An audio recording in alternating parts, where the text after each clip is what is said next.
त्याच वेळेला जाणवलं होतं की आपला नेता 100% गद्दारच आहे आणि त्यांनी पुढच्या काळात सुद्धा गद्दारी करून दाखवले. हे सांगोल्याच्या एका विद्यमान आमदाराचेच पैसे आहेत असं टी व्हीलाच बातमी दिली जाते. तर या बातमीनं अगदी आम्हाला सुद्धा शरम वाटण्यासारखा विषय झालेला आहे. कारण ह्या तालुकावासियांची बदनामीच आहे.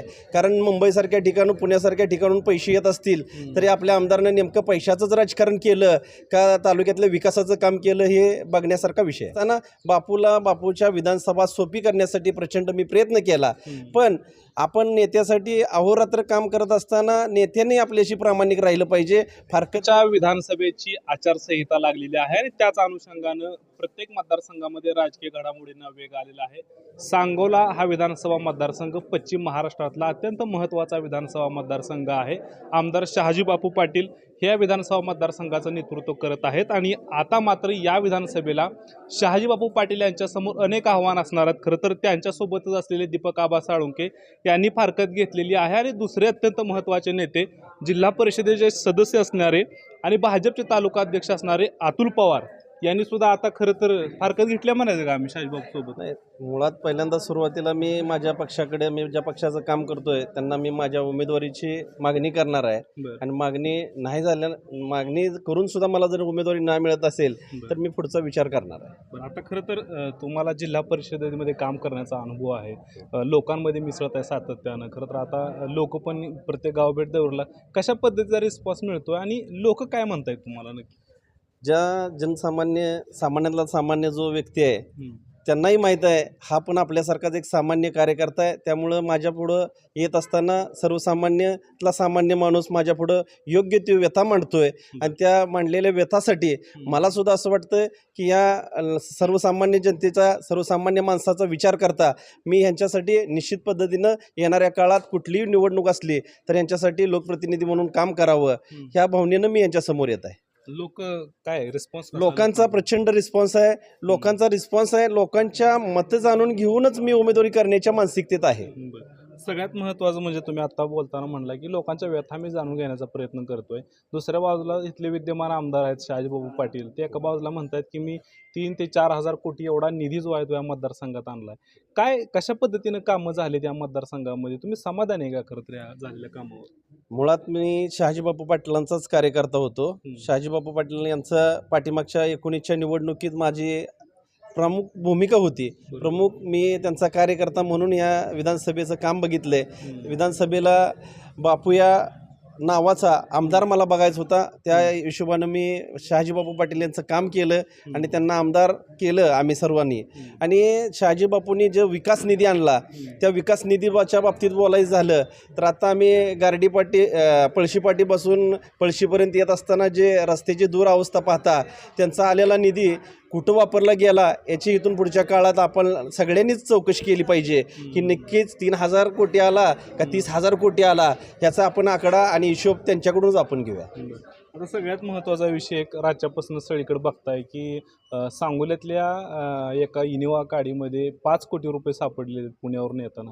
या घटनेकडे कसं बघताय तुम्ही? आणि अशा चर्चा लागल्या त्या माध्यमांना की ती शहाजी बापूंच्या कार्यकर्त्याची गाडी आहे नलावडे म्हणून, ही घटना माहीत आहे का? त्या संदर्भात तुमचं काय मत आहे? नाही, मी आता हे तुमच्या टी व्हीच्या माध्यमातून मी रात्रीपासून किंवा सोशल मीडियाच्या माध्यमातून रात्रीपासून मी ही घटना ऐकतोय आणि ही घटना पाहता हे सांगोल्याच्या एका विद्यमान आमदाराचेच पैसे आहेत असं टी व्हीलाच बातमी दिली जाते. तर या बातमीनं अगदी आम्हाला सुद्धा शरम वाटण्यासारखा विषय झालेला आहे. कारण ह्या तालुकावासियांची बदनामीच आहे. कारण मुंबईसारख्या ठिकाणून पुण्यासारख्या ठिकाणून पैसे येत असतील तरी आपल्या आमदारानं नेमकं पैशाचंच राजकारण केलं का तालुक्यातलं विकासाचं काम केलं हे बघण्यासारखा विषय आहे. खरं तर गेल्या वेळेस तुम्ही प्रमुख चेहरा होता बापूंकडे असणारा, मात्र आता फारकत घेत आहे, कारण काय नक्की? मी बापूंचा असताना जवळचा नातेवाईक आहे आणि नातेवाईकापेक्षा मी बापूंचा एक निष्ठावंत कार्यकर्ता होतो. कारण मलाच पहिल्यापासून असं वाटत होतं की माझ्या अगोदरच्या फार ज्येष्ठ मंडळींना बापू आमदार बघायचं स्वप्न होतं आणि ते स्वप्न आमदारकीत साकार करण्यासाठी मी प्रचंड प्रयत्न केला. त्या प्रचंड प्रयत्न करत असताना राजकारणातला भक्कम पाया म्हणून सुरुवातीला जिल्हा परिषद सदस्य होण्यासाठी मी किंवा नगरपालिकेचं निवडणूक असताना बापूची सत्ता आली पाहिजे, बापूचे जिल्हा परिषद सदस्य झाला पाहिजे, पंचायत समिती पंचायत समितीची निवडणूक पंचायत समिती आपल्या ताब्यात आली पाहिजे हे स्वप्न बाळगत असताना बापूच्या विधानसभा सोपी करण्यासाठी प्रचंड मी प्रयत्न केला. पण आपण नेत्यासाठी अहोरात्र काम करत असताना नेत्यांनी आपल्याशी प्रामाणिक राहिलं पाहिजे. फारकत घेण्याचं कारण एकच आहे. आज या तालुक्यातल्या सर्वसामान्य जनतेला माहीत आहे की मी सभापती निवडणुकीला जिल्हा परिषदच्या उभा असताना यांच्याकडं टोटल 2 मतं होती आणि ते गुपित किंवा गोपनीय मतदान न करता हात वर करून मतदान असते. त्या मतदान करण्याच्या वेळेला त्यांनी माझ्याशी गद्दारी केली आहे. कारण मला त्याच वेळेला जाणवलं होतं की आपला नेता 100% गद्दारच आहे. त्यांनी पुढच्या काळात सुद्धा गद्दारी करून दाखवले. गद्दारी करून दाखवली. हो.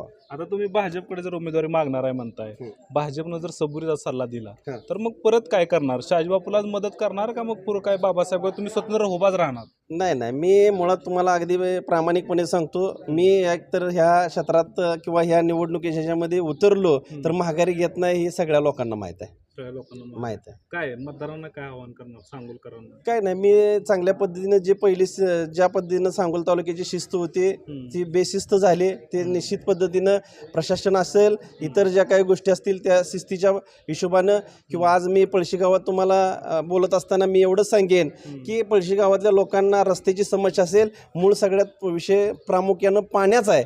तो पाणी हा समस्या जर व्यवस्थित ह्या लोकांना दिलं तर लोकांची फार काय मागणी वेगळी राहत नाही. ज्या वेळेला पाठीमागच्या 6 महिन्यापूर्वी दुष्काळ स्थिती होती त्यावेळेला या लोकांना काय अपेक्षा होती? फक्त पाण्याची. लोकप्रतिनिधीकडनं फार काय कुठल्या पैशाची अपेक्षा वगैरे काय नसते. सर्वसामान्य जनतेला पाणी पाहिजे. पाणी मिळालं पळशीसारख्या गावाला तर दुसरी कशाची अपेक्षा नाही. पाणीदार आमदार म्हणते कसं असते, आता महाराष्ट्रामध्ये पाणीदार आमदारच सगळे झालेत. कारण ते नावच झाले पाणीदार आमदार. आणि योगायोग असा आहे की काही वेळेला निसर्गानं साथ दिल्यामुळं पाणी झाल्यामुळं ही आमदाराच्या पत्त्यावर पडतंय पाणी. त्यामुळे पाणीदार आमदार हा विषय आहे.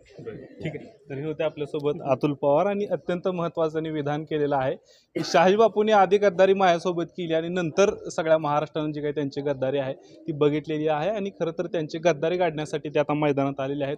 बघूया अजून कालावधी शिल्लक आहे, यामध्ये बरंच पुलाखालून पाणी वाहून जाणार आहे. त्यांची उमेदवारी राहणार आहे का आणि कशा पद्धतीनं तिथल्या प्रस्थापितांना आवाज देणार आहेत हे पाहणं उत्सुक असणार आहे. सूर्यासोबत मी गणेश आयकोडे, मराठी न्यूज, पळशी, सांगोला.